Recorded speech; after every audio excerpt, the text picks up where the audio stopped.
আমাদের রাজ্যের মমতা ব্যানার্জির নেতৃত্বে তৃণমূলের সরকার তৈরি হওয়ার পরে যে রেওয়াজ তৈরি হয়েছে, সেই সমস্ত রেওয়াজগুলো বিজেপি এবং তৃণমূলের আলাদা নয়।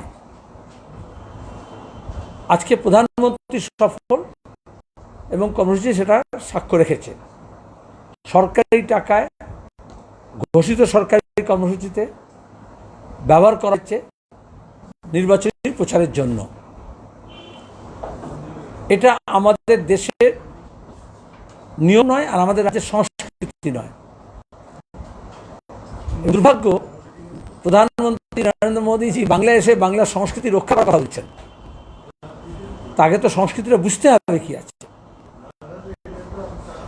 ধর্মের নামে হানাহানি, ধর্মীয় মোড়কে রাজনীতি করা এবং সরকারি পয়সায় ফুটুনি মারা এ রাজ্যের মানুষ কখনো পছন্দ করেন। আজ তৃণমূলের উপর যা যা বিষয়ে রাগ আছে মানুষের, 10 বছর ধরে এই বিজেপি প্রথম 6 বছর তোল্লা দিয়ে গেছে। प्रधानमंत्री निजे ऐसे बोले 34 साल में जो अड्डा खोदा गया उसको भरने में थोड़ा दी को तो टाइम देना पड़ेगा। आज के এসে বলছেন জল প্রকল্প অন্যান্য প্রকল্পে কেন্দ্রীয় টাকা দেওয়া হয়েছে, খরচা করেনি, নষ্ট হয়েছে, নয়সা হয়েছে। এই প্রধানমন্ত্রী নির্বাচনী বক্তৃতা করার জন্য টিএসজির একটার পর একটা রিপোর্ট আছে, সেটা তদন্ত হওয়ার দরকার আছে, সেটাকে নিয়ে ব্যবস্থা নেওয়ার দরকার আছে, সেটাকে নিয়ে স্পেশাল অডিটের নিয়ম আছে। দরকার এখানে কেন্দ্রীয় টিম পাঠিয়ে দিয়ে তারা করতে পারতেন যাচাই, কেন করেননি? 7 বছর তো তার সরকার, আমি নিজে তার মধ্যে 5 বছর এমপি ছিলাম।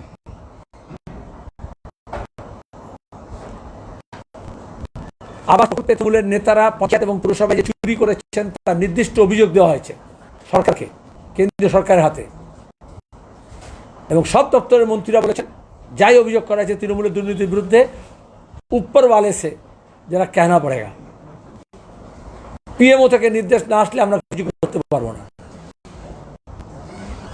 এখন এখানে উনি হচ্ছেন সিন্ডিকেট রাজের বিরুদ্ধে, তোলাবাজের বিরুদ্ধে। তো কাদেরকে নিয়ে বলছেন? তার আশেপাশে কারা আছে? সেই তোলাবাজ, সেই সিন্ডিকেট রাজের লোকেরা।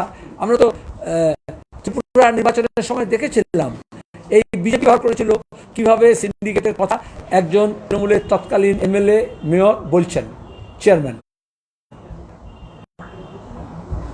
তার ভাষ্য শুনেছিলাম। আর এখন সেই হচ্ছে বিজেপি নেতা, যে তৃণমূলের চিটফান্ড, নারদা কাণ্ড, রোজবেলি সারদার ব্যাপারে চোর বলে অভিহিত করেছিল, বিজেপি সিডি বার করেছিল, বিজেপির সৌজন্যে প্রাপ্ত সিডিগুলো যারা দেখিয়েছিল, আজকে তারাই বিজেপির সৌজন্যে প্রাপ্ত আবার অন্য কথা বলছে এরা সব সাধু। প্রধানমন্ত্রী বলতে চাইছেন তো সিন্ডিকেট হচ্ছে তাকেই বলে যেটা ক্যাপিটালাইজেশন হয়, সবাই নিয়ে একসঙ্গে পুল করে। তাহলে তৃণমূল যে ছোট সিন্ডিকেট কাজ করেছে, বিজেপি বড় সিন্ডিকেট। তৃণমূল কয়লা পাচার করছে, কয়লা পাচার টাকা কালীঘাটের বাড়িতে পৌঁছে যাচ্ছে। এ তো আমরা 4 বছর ধরে 5 বছর ধরে চিৎকার করছি। অসংখ্য অন্তত রিপোর্টও বেরিয়েছে গরু পাচারের টাকা কীভাবে হাঁপিচ্ছে। আমাদের দেশ শুধু নয়, গালফ নিউজে বেরিয়েছে কে কে যুক্ত আছে। কয়লা খাদানে পিট হেড থেকে কয়লা চুরি হতে পারে না। অমিত শাহের নেতৃত্বাধীন যে সিআইএফ আছে, আজ এটা রাজনাথ সিংয়ের নেতৃত্বাধীন ছিল, সেই সিআইএফের সঙ্গে রাজ্য পুলিশের যারা ওখানে বড় বড় পদস্থ আছেন তারা, এবং মাফিয়া, গুন্ডা, মস্তান ও রাজনীতি, এই নেক্সাস যদি না হয়। একইভাবে গরু পাচারেও বিএসএফের হাত গলে বেড়ে যেতে পারে না যদি না ওই গেটগুলোতে এবং কাঁটাতারের বেড়া যেখানে আছে এবং বিএসএফের পাহারা যেখানে আছে, সেখানে কেন্দ্রীয় স্বরাষ্ট্র মন্ত্রকের সঙ্গে, মন্ত্রীদের ছেলে পুলের সঙ্গে, রাজ্যের মুখ্যমন্ত্রীর আত্মীয় স্বজন, ভাইপো, এবং তৃণমূলের এমএলএ বিজেপি এমপি এর মধ্যে যোগসাজশ না থাকে। সেখানে দাঁড়িয়ে রাজনাথ সিং এর সঙ্গে আমি প্রকাশ্যে বলি, স্বরাষ্ট্রমন্ত্রী হিসেবে তোমরা রিপোর্ট করেছো, যখনই ঘটনা হচ্ছে স্বরাষ্ট্রমন্ত্রী মন্নে পৌঁছে গিয়েছেন, বিজেপি মাধ্যম হিসেবে ব্যবহার করেছে, তৃণমূল বিজেপির সৌজন্য সম্পর্ক। উপরে যখন মন্ত্রীদের যখন ছেলে ভাইপোর সম্পর্কে টাকার আদান প্রদান হচ্ছে, কে করবে সে তদন্ত?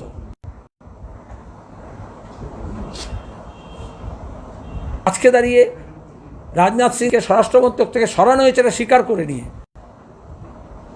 যে পোস্টিং ট্রান্সফারের সঙ্গে সঙ্গে কেন্দ্রীয় বাহিনীকে ব্যবহার করা এবং এই দুর্নীতি পাচার অন্যান্য কাণ্ডের ব্যাপারে বিভিন্ন রাজ্যের সঙ্গে আদান একটা যোগসাজশ। প্রধানমন্ত্রী কুলুপ এটা আছেন কেন? এবং আজকে যারা মনে করছে ইডি সিবিআই এসে ধরবে, নোটিশ সার্টি দিয়ে গেছে। আজকে 22 তারিখ, 28 তারিখে আমাদের ব্রিগেডের সমাবেশ। তো ইডি সিবিআই গতবারে 1 ঘন্টার নোটিশে মমতাকে বলেছিল ধর্নায় আসুন। এখন তো তৃণমূল মনে হয় ইতিমধ্যে ডেকোরেটরকে অর্ডারও দিয়ে দিয়েছে ধর্না বসার জন্য। আমি শুধু এটুকু বলবো, 28 তারিখ পর্যন্ত অপেক্ষা করছেন কেন? আর রাজীব কাণ্ড এত কথা বলেছে বিজেপি এবং কেন্দ্রীয় সরকার, মিডিয়া এত ফুটেজ দিয়েছে, রাজীবের ব্যাপারটা কি হলো কেসটা সে জানার কথা। আসলে এটা ভাইপো বউকে জিজ্ঞাসাবাদের বিষয় না, এটা হচ্ছে বিজেপির তরফ থেকে ইডি সিবিআই এর নোটিশ মান হচ্ছে তৃণমূল নেতাদের কাছে আমন্ত্রণ পত্র, ইনভিটেশন লেটার। এর আগে আমার শুভেন্দুকে দেখেছি নোটিশ, মুকুলকে দেখেছি নোটিশ, আমি নাম বললে তো প্রায় ডজন হবে, নাম ধরে ধরে বলছি। অরুণ জেটলি যখন অর্থমন্ত্রী, পার্লামেন্ট ফ্লোরে অরুণ জেটলিকে বলা হয়েছিল যে পশ্চিমবঙ্গে সবচেয়ে বেশি সংখ্যক সেল কোম্পানি আছে যেখানে বিদেশের টাকা মানি লন্ডারিং হয়েছে, আদান প্রদান হয়েছে। এবং মমতা ব্যানার্জি, এটা আমি বলছি, অরুণ জেটলি বলেনি, সিঙ্গাপুর থেকে রোম, লন্ডন যেখানে যেখানে গিয়েছেন বিশ্ব বাংলা বলে এই সব জায়গায় মানি ট্রেল আছে। তখন অর্থমন্ত্রী বলেছিলেন আমরা তদন্ত করে দেখব এবং কাউকে ছাড় দেব না, যখন লিপস অ্যান্ড বাউন্স। পার্লামেন্টে আমি সেটা বলার পরে মানহানি মামলার নোটিশ দিয়েছিল আমাকে। মানহানি মামলা হয়নি, হতে পারে না, সে তো রোজ ভ্যালিও করেছিল, মানহানি মামলার নোটিশ দিয়েছিল। কিন্তু একটা দুর্নীতিবাজ সরকার কেন্দ্রের, তার রাজ্যের দুর্নীতি কখনো রোধ করতে পারে না। যখন কয়লা খাদান থেকে চুরি হচ্ছে, তখন বিজেপি সরকার তো গোটা কয়লা খনিটাকে বেঁচে দিচ্ছে। যখন বালি খাদান থেকে চুরি হচ্ছে আর কমিশন পাচ্ছে সিন্ডিকেট রাজ, তখন তো ওরা গোটা দেশের যা কিছু সম্পদ আছে সবটাই বেঁচে দিতে চাইছে। মাফিয়া রাজ চলছে যেটা, এটা এমন নয় যে বাংলাকে ওরা এসে বন্ধ করবে। আগে গুজরাটে, আগে মধ্যপ্রদেশে, আগে রাজস্থানে, আগে অন্যান্য রাজ্যে, উত্তরপ্রদেশে এই মাফিয়া কায়েম হয়েছে। মমতা ব্যানার্জি কংগ্রেস ভেঙে তৃণমূলে গিয়ে ওখান থেকে ট্রেনিং নিয়ে এখানে মাফিয়া রাজ এবং সিন্ডিকেট রাজ চালু করেছেন। আজকে টেট পরীক্ষার আমি দেখলাম 16,500 ছেলে 14 সালে যারা পরীক্ষা দিয়ে চাকরি পাওয়ার কথা, দুর্নীতি হচ্ছে নিয়োগে, তার আগে ব্যাপক হয়েছে মধ্যপ্রদেশে। আজকে এখানে শিক্ষক নিয়োগে যা যা দুর্নীতি হচ্ছে, সিরিয়াসলি ফাইল পড়া যায় এবং কেসে দেখা যায়, তো পুরোটাই মনে হয় ব্যাপক কাণ্ডে যারা এক্সপার্ট ছিল আরএসএস এর লোকেরা মধ্যপ্রদেশে, যারা সাক্ষী পর্যন্ত খুন করে দিয়েছে এবং সিবিআই তদন্তের নাম করে, অনেকে বলে না সিবিআই তদন্ত করতে হবে, সিবিআই তদন্ত ব্যাপমের হয়েছিল এবং গুটিয়ে দিয়েছে। তো দেখে মনে হবে তৃণমূলের যে বিশ্বজিৎ কুণ্ডুর মতো লোক যারা বলছে প্রকাশ্যে যে 62 জনকে চাকরি দিয়েছি, তৃণমূলের বউকে দিয়েছি, বৌদিকে দিয়েছি, কী আছে, তারপরে বিজেপিতে চলে গেছি, তো ওরা তো ট্রেনিংও মনে হচ্ছে এই নিয়োগের দুর্নীতি, ভর্তির দুর্নীতি, কাটমানির দুর্নীতি, এটা তো ব্যাপকের কাছ থেকে নিয়েছে, ব্যাপক কাণ্ড যারা করেছে জিডিপি তাদের কাছ থেকে নিয়েছে। এই জন্যই লোকে একটা স্বচ্ছতা চাইছে, বিকল্প চাইছে, পজিটিভ চাইছে। এবং এই জন্যই কেন্দ্র সরকারও কোনো নিয়োগ করতে পারেনি, রেলে নিয়োগ করেনি। 14 সালে যে পরীক্ষা হয়েছিল রেল, আজ পর্যন্ত তাই হয়নি, গ্রুপ ডি থেকে ইঞ্জিনিয়ার পর্যন্ত। ত্রিপুরায় আমরা দেখেছি নিয়োগে একই রকম দুর্নীতি, যা তৃণমূলে যা করছে এখানে, ওখানে বিজেপি সরকার তাই করছে, তাদের বিজেপির মধ্যে বিক্ষোভ হচ্ছে সেখানে। আর এখানে মেট্রো রেলের সম্প্রসারণ, সেটাকে উদ্বোধন করতে এসছেন। বিজেপি এবং তৃণমূল উভয়ের নেতৃবৃন্দের লজ্জা হওয়া উচিত। 10 বছরের তৃণমূলের সরকার এবং 7 বছরের বিজেপি সরকারের পরে কলকাতা মহানগরী এবং কলকাতার আশপাশে যেটা ক্যালকাটা মেট্রোপলিটন ডিস্ট্রিক্ট বলি, একটাও কেন্দ্রীয় উন্নয়নের প্রকল্প নতুন করে গত 7 বছরে স্যাংশন হয়নি, একটিও প্রকল্প। আমি পুরো দায়িত্ব নিয়ে বলছি। তাহলে উনি গোনাতেন আজকে আমি এই প্রকল্প দিয়েছি 7 বছরে। আর 10 বছরের তৃণমূলের নেতৃত্বে সরকার একটিও প্রকল্প দিল্লিতে পাঠায়নি, জমা দেয়নি। আরবান ডেভেলপমেন্ট হতে পারে, রেলের ডেভেলপমেন্ট হতে পারে, ইন্ডাস্ট্রিয়ালাইজেশন হতে পারে, আরবানাইজেশন হতে পারে, রিজুভিনেশন হতে পারে, আরবান অ্যাসেটস, ট্যুরিজম হতে পারে, ট্রান্সপোর্টেশন হতে পারে, ব্রিজ হতে পারে, ফ্লাইওভার হতে পারে, রোডস হতে পারে। একটাও 10 বছরের নতুন প্রকল্প জমা হয়নি। পরমা আইল্যান্ডের ফ্লাইওভার থেকে আজকে এই নোয়াপাড়া দক্ষিণেশ্বরে এক্সটেনশন, এই সব হচ্ছে যখন ইউপিএ 1-এ আমরা বামপন্থীরা ডক্টর মনমোহন সিংয়ের নেতৃত্বে সরকারকে সমর্থন করছি, তখন লড়াই করে আমরা নিয়েছিলাম। তার মধ্যে কয়েকটি প্রকল্প আমি নাম দিয়ে শোনাতে পারি, যেগুলো 2009, 10, 11, 12-তে কমপ্লিট হওয়ার কথা, 15 কমপ্লিট হওয়ার কথা। আমাদের দেশে কস্ট এসকালেশন হয়, টাইম ওভাররান হয় প্রজেক্টে, এবং নানা রকমের বাধা বিপত্তি আছে। কোথাও পুনর্বাসন, কোথাও জমি, কোথাও গড়িমসি, কোথাও বাজেটারি অ্যালোকেশন ঠিক সময়ে ঠিক মতো হয়নি বলে। আর যেগুলো বাজেটারি অ্যালোকেশন ডিপেন্ড করে না, সেগুলো ব্যুরোক্রেটিক র্যাঙ্গলিংয়ের জন্য, কেন্দ্র এবং রাজ্যের মধ্যে এই সমস্ত বিরোধের জন্য এবং স্বার্থের জন্য, কে কন্ট্রাক্ট পাবে, কে ঠিকা পাবে বিজেপি ও তৃণমূলের নেতাদের মধ্যে, তার জন্য ডিলেড হয়েছে। গোনাতে পারি যে কোনো সময়ের নাম বলো। ওই সময় আমি আরবান ডেভেলপমেন্টের চেয়ারম্যান ছিলাম, পার্লামেন্টারি স্ট্যান্ডিং কমিটির। ইস্ট ওয়েস্ট প্রকল্প তাই, এবং দিয়ে হয়েছে কারণ whimsical state government Amitabh Nandi দলের সাংসদ, এবং আমাদের এই উত্তর কলকাতার সাংসদ ছিলেন উত্তর পশ্চিম কলকাতার সুধাংশু সিং, ওদিকে তরিৎ তোপদার ব্যারাকপুরের, ওইদিকে তোমার কি আমাদের হাওড়ার সাংসদ, হুগলির সাংসদ সুদর্শন রায়চৌধুরী ছিলেন শ্রীরামপুরে। এই সবাই মিলে টিম ওয়ার্ক করে আমরা লড়ে লালু প্রসাদজির কাছ থেকে নিয়েছিলাম। শুধু এটাই নয়, রেল প্রকল্প আমি বলতে পারি, কলকাতাকে ঘিরে সব দিকে রেল লাইন আছে বলে, ক্যানেল আছে বলে, কলকাতা একটা দ্বীপের মতো। যে কোনো একটা ব্রিজ পার হতে মূল কলকাতা থেকে বেরোতে গেলে, তার মধ্যে যে কটা রেল ব্রিজ ছিল সব কটাকে রিজুভিনেট করা হয়েছিল ওই 5 বছরের স্কিমে। তারপর আর কোনো ব্রিজ একটা হাত পড়েনি। এখন সব ব্রিজ দুর্বল, এরকম সাইনবোর্ড পাবে। সব কটা ব্রিজ যেটা রোড ওভার ব্রিজ, সেগুলোকে আমরা স্যাংশন করিয়েছিলাম এবং লালু প্রসাদ দিয়েছিলেন। ইস্ট, নর্থ এবং ইস্ট করিডর রেলের, সেটাকে আমরা জানেন ফ্লোরে আমরা লড়াই করেছিলাম, কারণ ওরা সবাই মিলে চাইছিল ওটাকে আপ টু সোনপুর পর্যন্ত করার। অমৃতসর থেকে সোনপুর, যেটা হওয়ার কথা ছিল দিল্লি থেকে কলকাতা, মুম্বাই দিল্লি এবং দিল্লি সোনপুর, হওয়ার কথা ছিল কলকাতা। পরে ওটাকে অমৃতসর সোনপুর করা হচ্ছিল, আমরা লড়ে ওটাকে অমৃতসর টু কলকাতা করলাম। আজও কমপ্লিট হওয়ার কথা বলছে না, 6 বছর আগে কমপ্লিট হয়ে যাওয়ার কথা।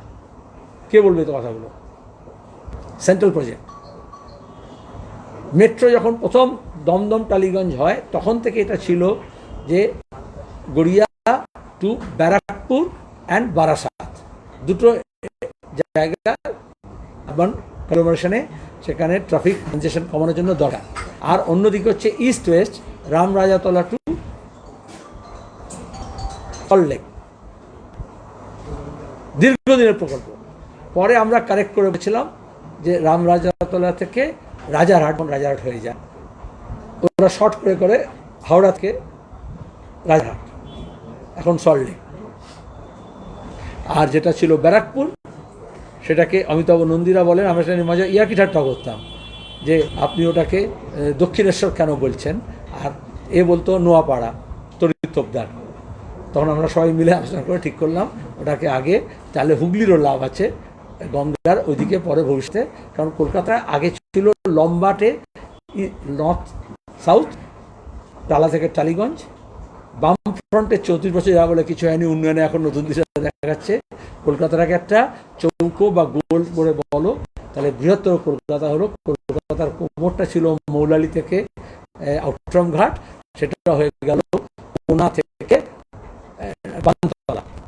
এটা কলকাতা বাড়লো, তখন ইস্ট ওয়েস্ট করে তবেই নিবেদিতা সেতু, তবেই কলকাতার নতুন এয়ারপোর্ট। 34 বছরের প্রথম মেট্রো পেয়েছে তা নয়, কলকাতায় 34 বছরের সময় দুটো ব্রিজ, এক হচ্ছে হুগলি ব্রিজ হাওড়ার পাশে, আর বালি ব্রিজ বিবেকানন্দ সেতুর পাশে নিবেদিতা সেতু। তারপর কোনো প্রকল্প জমা হয়নি। আমরা ডিপ সি পোর্ট, মোদি যখন এসছে প্রথম কথা এটা বলা উচিত ছিল, বামফ্রন্ট সরকারের লাস্ট 5 বছর আমরা বলতাম ডিপ সি পোর্ট, কারণ কলকাতা পোর্ট ঢুকছে। এখন দেখবে কলকাতায় অনেকে বলে ট্রাফিক, কলকাতায় টার্মিনাল হিসেবে কাজ কমে গেছে বন্দরের। আমরা বলেছিলাম ডিপ সি পোর্ট দরকার, সাগর আইল্যান্ডের পরে অফশোর। এ নিয়ে কথা হতো। মমতা সরকার যখন এলো বললো, কত কথা বললো, এখন বিজেপি আর মমতা সরকার মিলে একটা কথা বলছে না, আর গভীর সমুদ্র বন্দরের কথা বলছে না। বরঞ্চ গভীর সমুদ্রে যারা মাছ ধরতে যায় ট্রলার, তারা আগে ডিজেলে ভর্তুকি পেত, সেন্ট্রাল গভর্নমেন্ট বন্ধ করে দিচ্ছে, বিভিন্ন রাজ্য সরকার ভর্তুকি দিচ্ছে। আমাদের এখানে রাজ্য সরকার এবং সরকার, মোদী সরকার, মমতা সরকার এই ভর্তুকি দিচ্ছে না বলে গত দীর্ঘদিন ধরে এখন ট্রলারগুলো কমে যাচ্ছে না, এবং তারা ধর্মঘট করছে, মিছিল করছে, আজকেও মিটিং করেছে। দুটো সরকার পেট্রোল ডিজেলের দাম বাড়াচ্ছে, কিন্তু মানুষকে ভর্তুকি দিচ্ছে না, এবং গণপরিবহনটাকে তুলে দেওয়ার চেষ্টা করছে, রেলকে তুলে দিয়েছে। আজ পর্যন্ত কেন মোদী সরকারের বলা হয়েছিল যে নোয়াপাড়া এই এক্সটেনশনটা করলেন, কেন রেল নিজের অবস্থায় ফিরে যেতে পারছে না? বেশি ভাড়া দিতে হচ্ছে, কম ট্রেন যাচ্ছে, ভিড় কমানোর জন্য বেশি ট্রেন দরকার। এই কথা তাকে বলা উচিত ছিল। তা স্বাভাবিক করতে পারেনি রেলকে, তারা বলছে পশ্চিমবঙ্গে উন্নয়ন করবে। তখন আমরা বিশ্বাস করতে পারবো? এটা রেল চালাতে পারে না, টেলিকম কোম্পানি চালাতে পারে না, বিএসএনএলকে বেঁচে দিচ্ছে, খনি চালাতে পারে না, এয়ারলাইন্স চালাতে পারে না। এবার তোমার যদি কোনো প্রশ্ন থাকে বলো।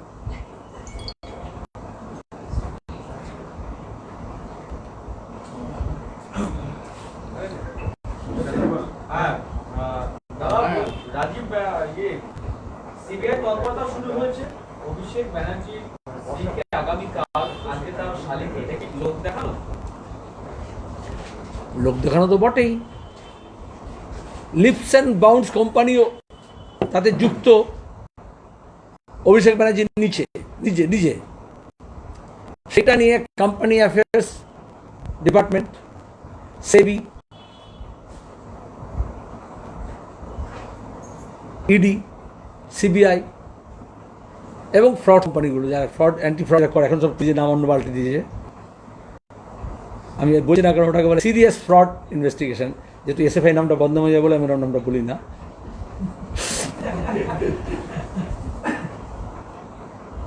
কি করলো ওরা 4 বছর ধরে? আর পুজো, উৎসব, ইলেকশন, এগুলো ক্যালেন্ডার মেনে হয়। তো ইডি সিবিআইটা ইলেকশনের ক্যালেন্ডার মেনে কেন হয়? ওটা তো কারাপশন দেখে হতে পারে। কিন্তু স্বাভাবিক প্রশ্ন। তো সাপের ভেলকি দেখাচ্ছেন? সাপুরে যেরকম সাপ খেলা দেখায়, ইডি, সিবিআই, বিজেপির আমলে আমাদের রাজ্যের কলকাতা পুলিশ, সল্টলেক কমিশনারিয়েট, সিআইডির যে অবস্থা আছে, মোদী অমিত শাহ আমলে তাই হয়েছে ওদের অবস্থা। দুর্ভাগ্য, আমাদের ক্রেডিবিলিটি নেই। কোনো এজেন্সির ক্রেডিবিলিটি যদি নষ্ট হয়ে যায়, তখনই তো এই প্রশ্নটা আসে। আমরা চোখের সামনে দেখলাম না কলকাতা পুলিশের কী অবস্থা, কালো একটা কাঁচে লাগানো স্ক্রিন লাগানো। তোমাদের মিডিয়া থেকে দেখেছি গাড়ি, আমি সাধারণত দেখতাম না, ওই মসনদের মধ্যে ঢুকছে। আচ্ছা, কলকাতা পুলিশের নির্দেশ অনুযায়ী যখন থেকে টেরোরিজম আরম্ভ হয়েছে তখন থেকে যে ওই যে গভীরভাবে ঢাকা কালো আড়াল থাকবে না কোনো গাড়িতে, তাই তো? তুমি আমার যে কোনো গাড়িতে পুলিশ ধরবে, ওখানে দেখছি কলকাতা পুলিশ পাহারা দিয়ে সেই গাড়িটাকে ঢোকাচ্ছে, বার করছে। এজেন্সিগুলোর কী অবস্থা আছে বুঝে যেতে পারো। সোনা পাচারের যে নামটা উঠেছে, সোনা পাচার, গরু পাচার, যত রকমের আছে।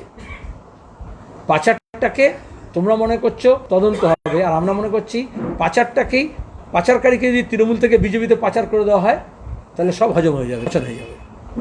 তাই হচ্ছে এই যে নোটিশ, আমি তো বলছি সবকটা তদন্তের নোটিশ মানে হচ্ছে, আমরা যেমন বলতাম না রেড কর্নার, মনে আছে নোটিশ দেয় না, এটা হচ্ছে যে আমন্ত্রণ পত্রকে তখন একটা হলুদের চিহ্ন লাগিয়ে দেয় না পুজো দিয়ে, হ্যাঁ, তাহলে এই যে ইডি সিবিআই যেটা দিচ্ছে এটা হচ্ছে নেওতা, আমন্ত্রণপত্র। যখন শুভেন্দুকে প্রথম যেদিন ইডি দেখেছিল, আমি তমলুকে দাঁড়িয়ে বলেছিলাম যে সিঙ্গাড়া নিমকি খাইয়ে, চা খাইয়ে ইডি সিবিআই জিজ্ঞেস করবে আপ কব বিজেপি মে আ রহে হো।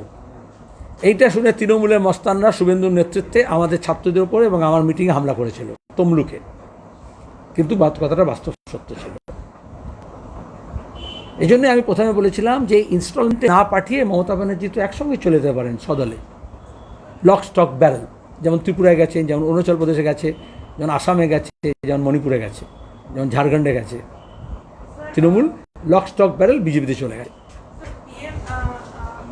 হ্যাঁ বলো।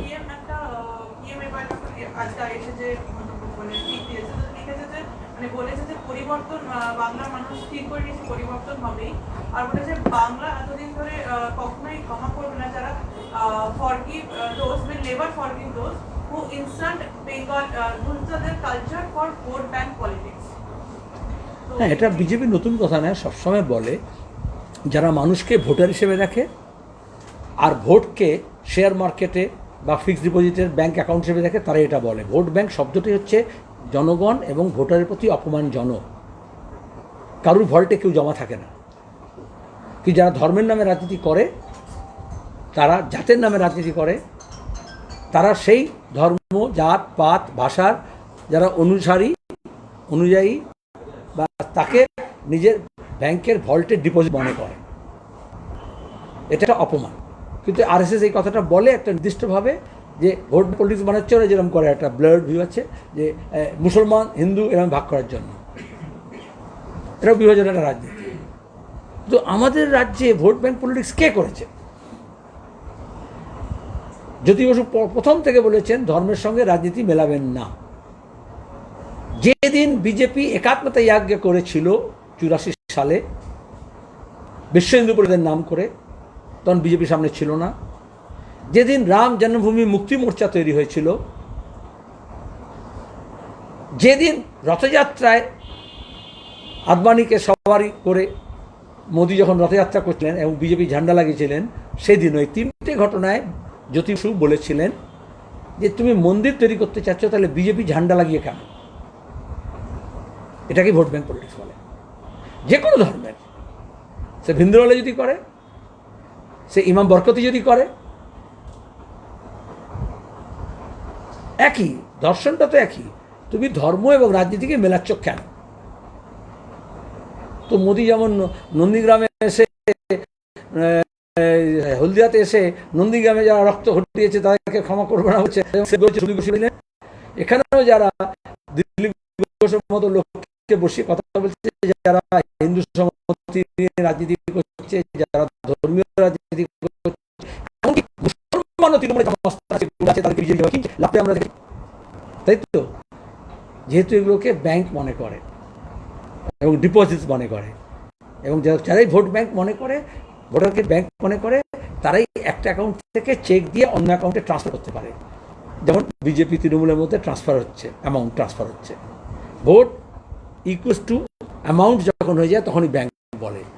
আর এই জন্য পিএম ফান্ড থেকে, ইলেকট্রাল বন্ডের টাকা থেকে, নোটবন্দি থেকে আজকে যে টাকা এত কোটি টাকা খরচা হচ্ছে, গত 3 মাসে আমাদের প্রত্যেকটা ইলেকশনের আগে ট্রাঞ্চ চালু হয় ওই ডিপোজিটের টাকা, বন্ডসে, ইলেকট্রাল বন্ডসে। 95% গোটা দেশের মধ্যে কলকাতা থেকে তুলেছে এই গত 1 মাসে, এবং তার 90% গেছে বিজেপির কাছে, 10% তৃণমূলের কাছে। তাহলে ব্যাংক অ্যাকাউন্ট নিয়ে, ভল্ট নিয়ে, শেয়ার মার্কেটের টাকা নিয়ে, এবং খনি, জমি, বাড়ি, ক্ষেত, খামার বিক্রি করে দেওয়ার জন্য আগাম যে টাকা নিয়ে যে বিজেপি রাজনীতি করছে, তৃণমূল যেরকম চিট ফান্ডের টাকা নিয়ে রাজনীতি করেছিল, তাদেরই মাথায় এই ব্যাংক শব্দটা আসে। আপনি যে বললেন বাংলায় এসেই ক্ষমতা, কিন্তু মন্ত্রী ঘোষণা করে দিতে পারতেন। তো মুখ্যমন্ত্রীর নাম ঘোষণা করতেছেন না মন্ত্রীর নাম ঘোষণা করতেন? প্রথম কথা হচ্ছে 2019-এ তৃণমূলের যে অ্যান্টি ইনকামবেন্সি তার উপর দাঁড়িয়ে মানুষ মনে করেছিল যে এই লোকটা দিয়ে কিছু কাম হবে, কিন্তু 19-20 করোনা লকডাউন, ইকোনমি, কৃষকদের এই আন্দোলন এবং যেভাবে RSS রিলায়েন্স সেবক সংঘ হয়ে গিয়েছে, আর মোদিভাবে সেলফ রিলায়েন্স বলে, মানে মোদি, অমিত শাহ অ্যান্ড রিলায়েন্স তার জন্য কাজ করছেন, তাতে বাংলার মতো মানুষ, গোটা দেশের মানুষ তারা বুঝে গেছে চোরি পাকড়া গেয়া, পরিষ্কার কথা। এবং তাতে হচ্ছে উনি এখন পরিবর্তন দিচ্ছেন। দুদিন আগে বিজেপির 1 বছরের আগের ডকুমেন্ট দেখো, তাদের লেখা আছে পরাবর্তন, কারণ পরিবর্তন মমতা বলছিল, ওরা বলেছিল परावर्तन, हिंदी में परावर्तन होता है, परिवर्तन नहीं बोला। आरएसएस के डॉक्यूमेंट्स में देखो, এখন ওটা একটু পরিবর্তন এসছে। তো এই স্লোগান বস্তা পচা, এটা তো বিজেপি তৃণমূল মিলে দিয়েছিল একসঙ্গে। মমতা ব্যানার্জিকে দুর্গা সাজিয়ে দিয়েছিল, তাকে প্রথম পরিবর্তনে দেখে নেবে, নবিশ্বাস 10 বছরে একা রামে রক্ষে নেই, তাই সুগ্রীব দোসর।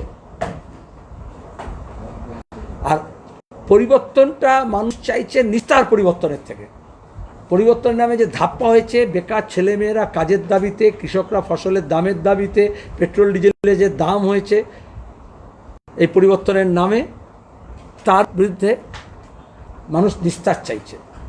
যেভাবে ছাঁটাই হয়েছে, যেভাবে শ্রম কোড পাস করে ট্রেড ইউনিয়ন অধিকার কেনা হয়েছে, শ্রমিকদের অধিকার কেনা হয়েছে, তার থেকে নিস্তার চাইছে। এবং এটার থেকে বিজেপিকে বলা উচিত ছিল 7 বছরে আমরা এই করেছি বাংলার জন্য, 1, 2, 3, 4 করে আসলে করব। বা 18 জন এমপি নিয়ে, আমাদের 18 জন এমপির এটা হচ্ছে রিপোর্ট কার্ড। মমতা যেমন 10 বছরের সরকারের কার্ড দেখাতে পারবেন না, তাদের এমপিদের কার্ড দেখাতে পারবেন না, এমএলএদের কার্ড দেখাতে পারবেন না, সেরকম বিজেপি চ্যালেঞ্জ করছি তাদের 2 বছরে 18 জন এমপির কাজের একটা কার্ড দিক, তারপরে তো লোকে বিশ্বাস করবে যে তাদের কী করবে। যে কটা পঞ্চায়েত দখল করেছে বিজেপি তৃণমূলের সঙ্গে চালাচ্ছে, যে কটা পঞ্চায়েত, তার রিপোর্ট কার্ড দিক। আমপানে তৃণমূল যেরকম পঞ্চায়েত মেম্বাররা, প্রধানরা চুরি করেছে, বিজেপিরও সেরকম পঞ্চায়েতরা চুরি করেছে। কার বিরুদ্ধে ব্যবস্থা নিয়েছে? 100 দিনের কাজের টাকা তৃণমূলের পঞ্চায়েত যেভাবে চুরি করেছে, তৃণমূলেও বিজেপিরও তাই করেছে। এই জন্য তৃণমূল থেকে বিজেপিতে ট্রান্সফার করা ইজি হয়ে গেছে। কিন্তু মোদি বলেছে যে যা টাকা কেন্দ্র থেকে এসেছে সব হচ্ছে তৃণমূল চুরি করেছে বলে অনেকগুলো প্রকল্পের নাম দিয়েছে। আমি তো এটাই বলছি, উনি কি পিসিমা, মাসিমা গল্প করতে এসছেন? প্রধানমন্ত্রী না? তাহলে তো ওনাকে জেল যেতে হয়। আমি বলছি প্রধানমন্ত্রীকে জেলে যেতে হয়। আমাদের দেশের আইনের ধারা আছে, উনি সংবিধানের শপথ নিয়েছেন, উনি custodian. Consolidated fund of India থেকে পার্লামেন্ট বাজেট করে দেয় এবং সেই খাতে, সেই ডিপার্টমেন্টের টাকা খরচ হয়। সেই টাকা যখন কেন্দ্র সরকার রিলিজ করে, আগের ট্রাঞ্চের খাতা টাকা যদি তুমি ইউটিলাইজেশন সার্টিফিকেট না দাও, পরের ট্রাঞ্চ আসে না। তাহলে তার নেতৃত্বে তার ডিপার্টমেন্ট এবং সরকার কত অপথ্য চলছে যে তৃণমূল টাকা নিয়ে নিচ্ছে, চুরি করছে, এবং সেটা সত্যি, এবং ওরা টাকা দিয়ে যাচ্ছেন। এখানে তো মোদি ভাই দিদিভাই বলছি। এবং তুমি লিখে নাও, যত সরকারের যা টাকা বকেয়া আছে এই লাস্ট কোয়ার্টারের, ঠিক ভোটের মুহূর্তে সব দেবে বিজেপি। গতবার দিয়েছিল, সব টাকা রিলিজ করবে। তো প্রধানমন্ত্রী কি রুফটপ থেকে অ্যানাউন্সমেন্ট করার জন্য? তো অ্যাকশন নেওয়ার কথা, অ্যাকশন, সেটা বড় কথা। পানীয় জল প্রকল্প, প্রধানমন্ত্রী মন্ত্রী, আমি ফেসে দেবো কত টাকা হয়েছে, নাম বলে বলছি। 100 দিনের কাজের টাকা, প্রধানমন্ত্রী সড়ক যোজনা, গ্রামোন্নয়ন দপ্তর হোক, ড্রিঙ্কিং ওয়াটার ডিপার্টমেন্ট হোক, আবাস যোজনা, আরবান হোক, রুরাল হোক, যে কোনো প্রকল্প টাকা হলো। এই বিবেকানন্দ সেতু একটা উদাহরণ। আমি যে উত্তর উন্নয়নের কথা বলছিলাম না, এখন তো প্রধানমন্ত্রীর উচিত চলে এসে বিবেকানন্দ সেতুর উদ্বোধন করা। বামফ্রন্ট সরকার, UPA 1 আমি আরবান ডেভেলপমেন্টের চেয়ারম্যান, নর্থ ইস্টের আমি এমপি, নর্থ ওয়েস্টের এমপি সুধাংশু শীল, আমরা মিলে চেষ্টা করে বললাম পোস্তা থেকে এয়ারপোর্ট পর্যন্ত ফ্লাইওভার হবে, যেরকম মুম্বাইতে ওয়েস্টার্ন এবং ইস্টার্ন মেট্রোপলিটন যে হাইওয়ে আছে সেরকম, মানে কন্টিনিউটি, যেটা আমরা এজিসি ফ্লাইওভারের পাকসাক্সে যেরকম করছি, মানে মাঝে মাঝে যেখানে জনবসতি আছে ওপরে যাবে, আবার নিচে নামবে একটা লেন ওপরে উঠবে, যাতে সবাই কন্টিনিউ হয়। তার পুরো ম্যাপ আছে, পোস্তা থেকে বিবেকানন্দ রোড হয়ে গিরিশ পার্ক, মানিকতলা মোড় থেকে আরম্ভ করে উল্টোডাঙ্গা এবং ওই যে একটা যে ফ্লাইওভার হয়েছে ওরকম প্রত্যেকটা কন্টিনিউ করে এয়ারপোর্টে যাবে। টাকা স্যাংশন হয়েছে, সেই টাকার 65% হচ্ছে সেন্ট্রাল গভর্নমেন্টের, 35% হচ্ছে স্টেট শেয়ার, সেটা হতে পারে মার্কেট থেকে, সেটা হতে পারে কেএমডিএ থেকে, সেটা হতে পারে রাজ্য সরকার থেকে। এক্ষেত্রে কেএমডিএ ব্রিজটা ভেঙে পড়লো গত ভোটের ঠিক আগে, বিজেপি হইচই করলো, তাহলে 65% যার শেয়ার ছিল তদন্ত করলো না কেন? সেন্ট্রাল টিম আসলো না। সবাই জানে আজকে সিন্ডিকেট রাজের কথা বলছে, আমি নাম দিয়ে বলতে পারি তৃণমূলের এমএলএ, কাউন্সিলর, কারা কারা সিন্ডিকেট রাজে যুক্ত ছিল, হইচই হলো কাগজে কিছুদিন, ধামাচাপা কেন পড়ে গেল? কাটমানি যখন কথা বলছেন প্রধানমন্ত্রী, তাকে বলতে হবে একটা বিবেকানন্দ ফ্লাইওভার দেখি যে 65% বিজেপি, 35% তৃণমূল, নাহলে বিবেকানন্দ সেতুর তদন্ত হতো, তদন্ত করলেন না। এখন ভোট সভা বলতে বলছেন না কেন? আমার দুঃখ, আমি জ্বালা এই জন্য বলছি। অনেক লড়ে মিস্টার রামকৃষ্ণন আরবান ডেভেলপমেন্ট সেক্রেটারি ছিলেন, অন্তত 18 বার মিটিং করে তবে ওটা সেশন হয়েছিল। প্রতিটা তৃণমূলের দুর্নীতি আর বিজেপি ধাওয়া দেওয়া। কলকাতা নর্থ ক্যালকাটার এক্সিট রুটে যে ফ্লাইওভার হওয়ার কথা ছিল সেটা বন্ধ হয়ে গেল, উল্টে ভেঙে দেওয়া হলো। কোনো কয়েকটা একমাত্র আমি দেখেছি ইস্ট ওয়েস্ট মেট্রো নিয়ে একটা পত্রিকা, বাংলায় ইংরেজি পত্রিকা, তারা ধারাবাহিকভাবে লিখেছে যে কীভাবে মমতা ব্যানার্জি নিজের স্বার্থের জন্য দেরি হয়েছে, একবার রেল দপ্তর, একবার রাজ্য দপ্তর, এবং ওই প্রজেক্টেও তাই, আজকে নোয়াপাড়াতেও তাই। আমরা বলেছিলাম 50% স্টেট গভর্নমেন্ট শেয়ার দেবে, এই চিঠি লেখানোর পরে তবে ওটা স্যাংশন হয়েছিল। তারপর রাজ্য সরকার দেয়নি বলে ওটা দেরি হয়েছে, এবং আজকে মমতা কিন্তু বললেন না যে রাজ্য সরকার দেয়নি বলে দেরি হয়েছে। এখানেই হচ্ছে গোজামিল। বাংলার মেয়ে, এই প্রচারটা চলছে আজকে। প্রধানমন্ত্রী তিনি বলছেন যে যে মেয়েটি জল পাচ্ছে না, কি বাংলার মেয়ে নয়? প্রধানমন্ত্রীর আপনি স্বাভাবিক, কারণ 2003 সালে বিজেপি বলেছিল মা দুর্গা মমতাকে। অবশ্য আমরা বাঙালিরা মা দুর্গা যখন স্বাধীনোত্তর সময় যখন আসেন তখন বাড়ির মেয়ে হিসেবেই আমরা গ্রহণ করি, গোটা দেশ করে না, উমা হিসেবে গ্রহণ করি যে আসে বাড়িতে। কিন্তু আমাদের বাড়িতে যে মেয়েরা থাকে, মেয়ে থেকে মাসি হয়, পিসি হয়, তারপর দিদিমা হয়, তারপর ঠাকুমা হয়। আমি কখনো পিসিমাকে মেয়ে হতে দেখিনি কাউকে।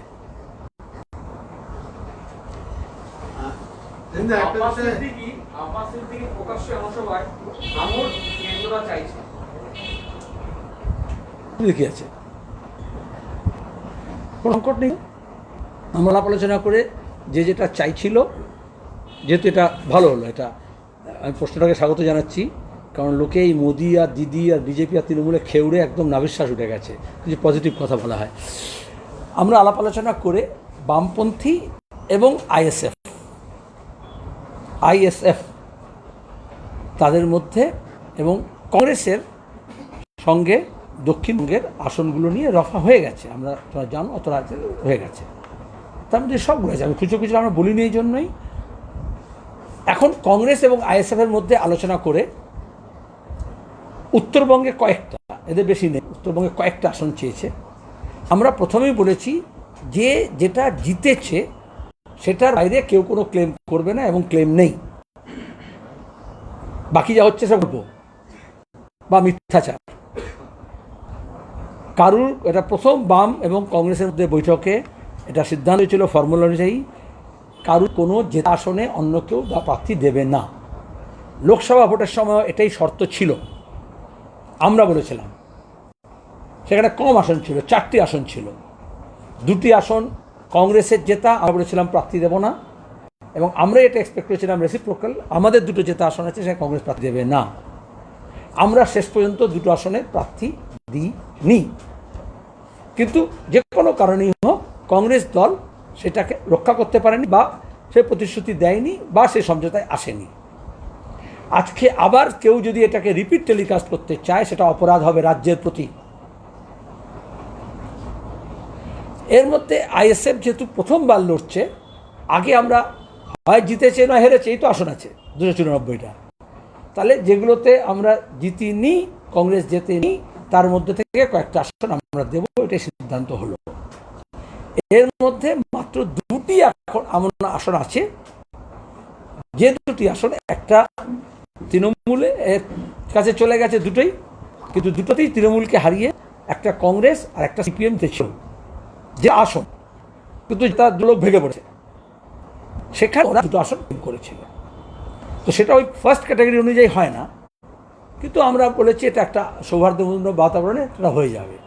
294 মধ্যে এরকম মাত্র 2টি আসন, সেটা দক্ষিণবঙ্গে, সেটা টেকনিক্যালি জেতা কিন্তু পরে চলে যাওয়া, বরঞ্চ এরকম আর কোনো প্রবলেম নেই।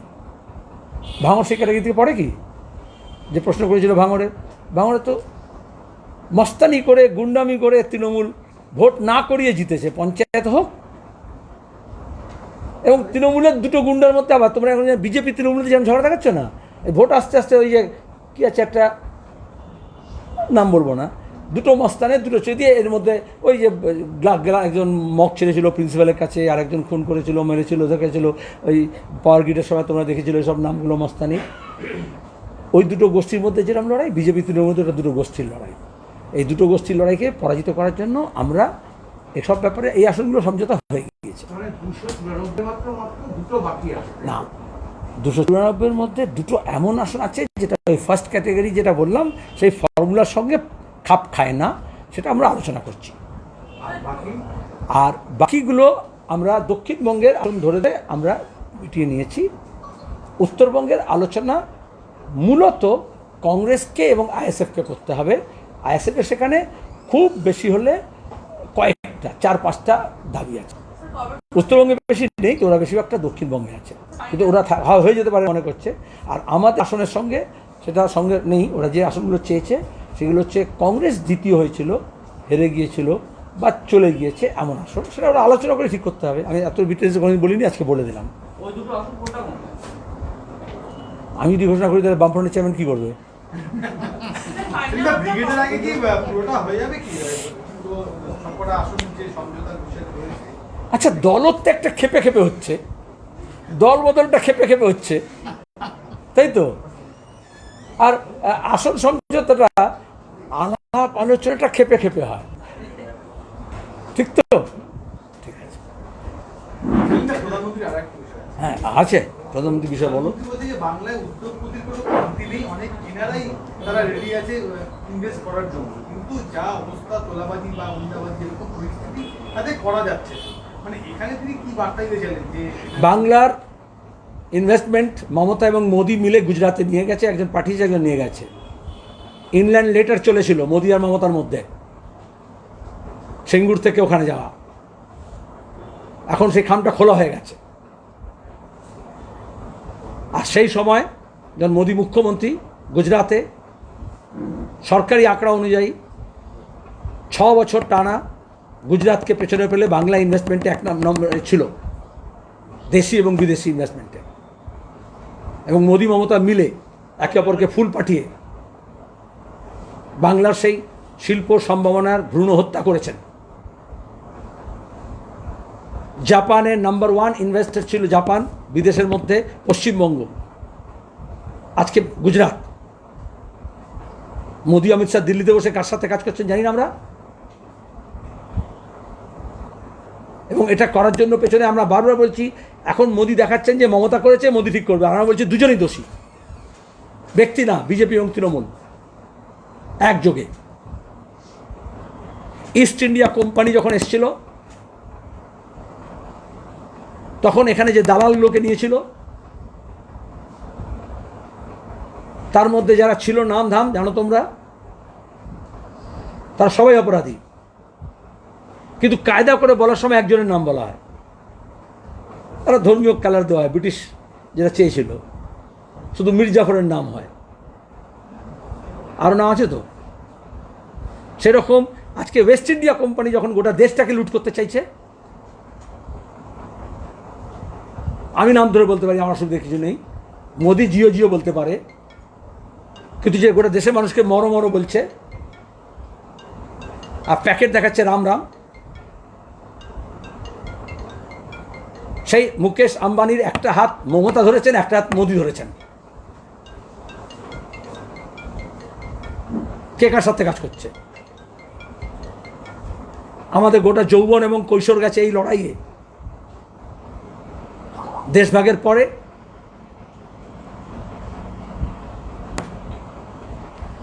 বামফ্রন্ট সরকার তৈরি হওয়ার পরে আমাদের তো একটাই কথা, কেন পশ্চিম উপকূলে ইনভেস্টমেন্ট যাবে, পূর্ব উপকূলে কেন আসবে না? কোথায় তখন মোদি, কোথায় তখন মমতা? বামফ্রন্ট সরকার যখন ছিল, তোমাদের খবরের কাগজে টেলিভিশনে আলোচনা হতো এবং বলা হতো, অসীম দাশগুপ্ত যখন ছিলেন মন্ত্রী, অর্থমন্ত্রী, সিডি রেশিও বলে ব্যাংকে নিয়ে মিটিং হতো। সিডি রেশিও কথা শোনে এখন আর? Credit deposit ratio. ইনভেস্টমেন্ট বোঝাচ্ছেন, ইনভেস্টমেন্ট কেউ কারুর বাপের টাকায় করে না, ব্যাংকের আমাদের জমা টাকা দিয়ে করে, আর এখন শেয়ার মার্কেট থেকে টাকা তুলে করে। ক্রেডিট ডিপোজিট রেশিওর উপর নির্ভর করে। 100 টাকা আমাদের দেশে রাজ্যে ব্যাংকে যেটা জমা হয়, বামফ্রন্ট আসার আগে সেটা 30 টাকাও ইনভেস্টমেন্ট হতো না, এখানে প্লব্যাক হতো না। আমরা লড়াই করেছি, ধাপে ধাপে সেটাকে আমরা 50-এর উপরে নিয়ে গিয়েছি, তবে ইনভেস্টমেন্ট হয়েছে, কারখানা হয়েছে। আজকে মোদি মমতা সরকারে সেই ইনভেস্টমেন্ট রেশিওটা আবার 30-এর নিচে চলে গেছে। পুঁজি বিনিয়োগ যাকে বলে, বেঙ্গল হচ্ছে সেভিংসে 1 নম্বরে ছিল, স্মল সেভিংসে। মোদি সরকার সেই স্মল সেভিংসকে নষ্ট করেছেন। বয়স্ক লোকেরা সুদ কমেছে বলে ক্ষতি হয়েছে, ব্যাংকের ডিপোজিটের সুদ কমেছে বলে ক্ষতি হয়েছে। আর এই মোদি, অমিত শাহ, পীযূষ গোয়েল যে রাজনীতি করেন, এই টাকাগুলো স্মল সেভিংস থেকে, ব্যাংক থেকে ড্রাইভ করে শেয়ার মার্কেটে নিয়ে যাওয়া হয়েছে।